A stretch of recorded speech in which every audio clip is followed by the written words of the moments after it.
Hey players, so no one should be shocked to hear that Ken Fish-Eyed Fool Paxton was acquitted of the 21 impeachment articles that was sent to the Senate by the Texas State House. If you didn't see this coming, you must be as crooked-eyed as Ken Fish-Eyed Fool Paxton, who was not present during the entire 2-week trial. Oh yes, honey. Ken Paxton was present for the opening and he was present for the closing. He wasn't even there to hear himself be acquitted of the impeachment articles. This is how much he cared about this entire thing and probably knew that he was going to be acquitted because the Texas State Senate is corrupt. So there were 2 Republicans that voted for the impeachment of Attorney General Ken Paxton pretty consistently throughout the thing, but they never even got close to the threshold of the 21 votes that they would need to impeach him on any one of those articles. Even the article regarding retaliation against the whistleblowers. As we all know, that is what started this wheel to turning in the House of Representatives.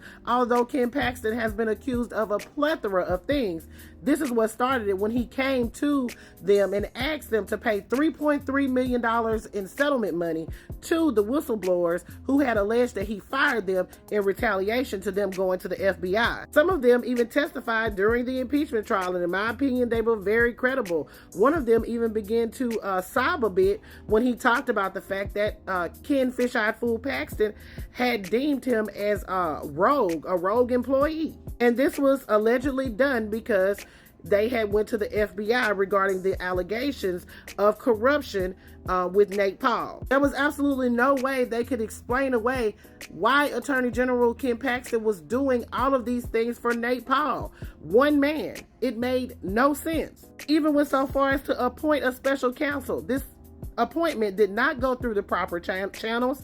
Ken Paxton had been warned that this guy was not qualified for the position, but this guy went around and issued, I believe it was 30 subpoenas for Nate Paul. And also, the most salacious part of this, probably more salacious than Lauren Boebert being felt up while watching Beetlejuice, was Ken Paxton's alleged mistress was in the chambers to testify. However, she was deemed not available to testify. It was very confusing. Now, according to reports, she was going to plead the 5th, so they deemed her, both sides agreed to deem her as not available to testify. So she was there in the chambers. Somehow, she didn't testify. In my opinion, put that ass on the stand, let her plead the 5th.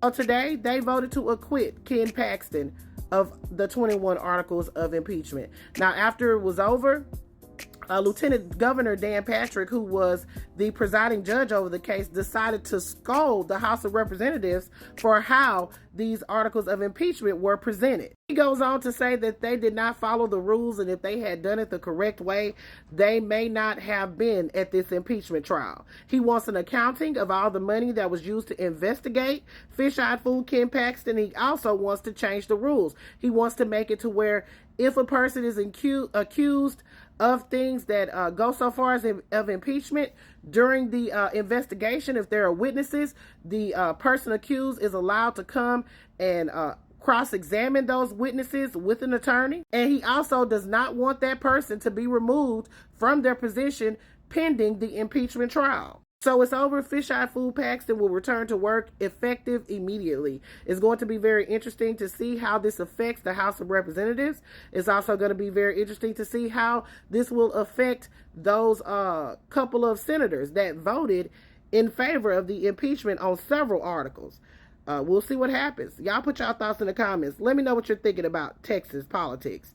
This is Double D Mova reporting for the Black Accurate News, where I'm black and the news is always petty but accurate.